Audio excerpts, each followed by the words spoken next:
diversity of livestock production systems in the world.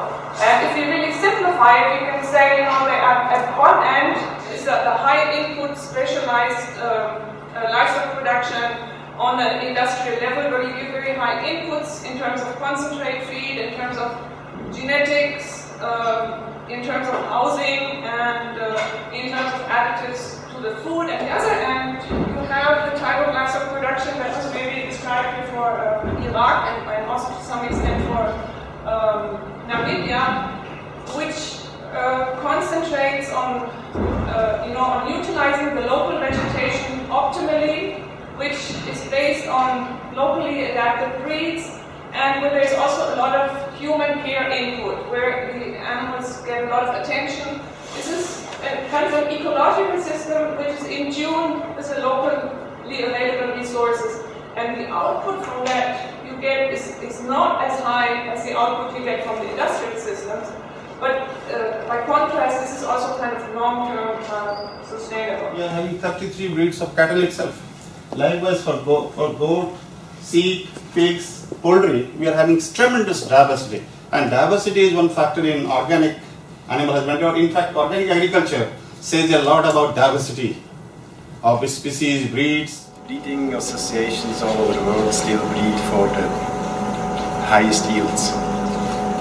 As we breed for the fastest running horse, they breed for the cow that gives the highest yield of milk, which is not efficient. We have research programs going on, and we can show that a cow giving 6,000 or 7,000 kilograms of milk, living longer, being healthier, can be more efficient than the high yielders.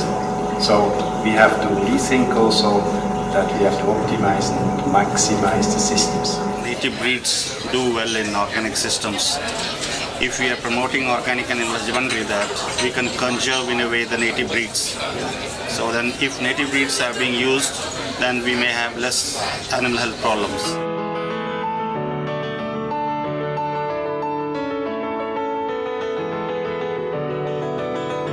But the need for antibiotics is just very little. Whenever there's an antibiotic used, then we go with a 30-day withdrawal time.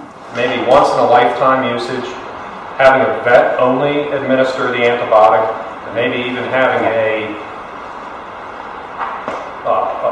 only a certain minimal number of animals out of the herd in a year allowed to even get an antibiotic. That might be a middle ground, where it's really limited and it allows incentive for alternative therapies. So the research institutions do not go to the farmers and ask them, what's your problem?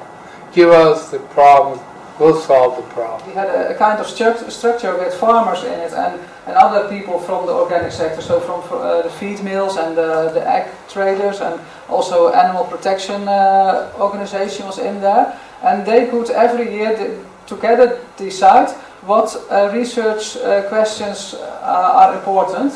And one year they had the question, they wanted to know the state of the health and welfare in organic laying hens, and also some suggestions for improving this. One area which we've been looking at particularly over the last couple of years is making sure that all animals in organic husbandry systems have a good life. We've taken the work of a European concerted action project called Welfare Quality, which produced some very elaborate protocols for assessing animal welfare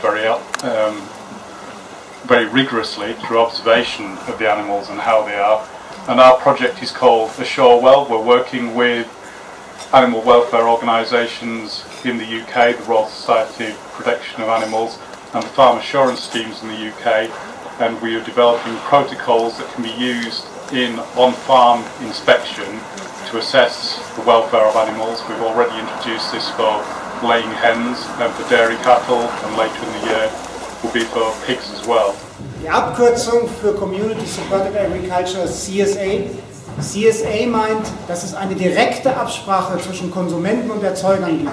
Der Markt ist daran nicht beteiligt. When farmers work together and have knowledge about their costs and about prices, they can they can negotiate much better with dairies about the price.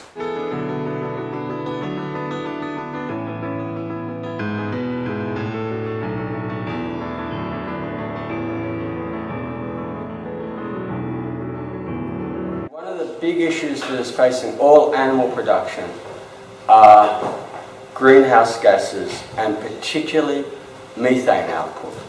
Animals now are being seen as very bad things in the environment. It's the need to reintegrate animals into farming systems. Traditionally, this is what we always did in farming. And somehow, in this century, or last century I should say, but we're continuing in this century, we've had a disconnect.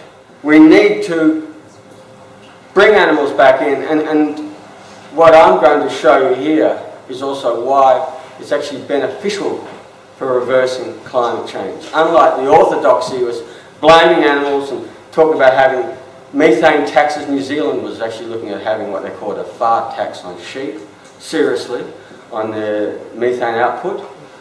But that got killed.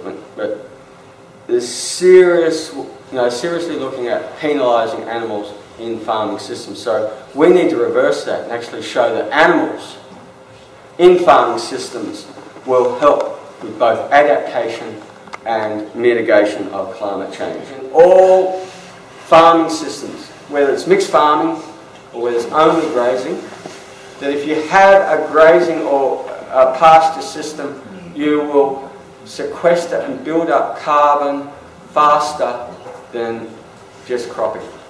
Grazing brings in very good deep-rooted legumes and deep-rooted plants that can bring that carbon in deep into the soil and can fix it quicker than any other system.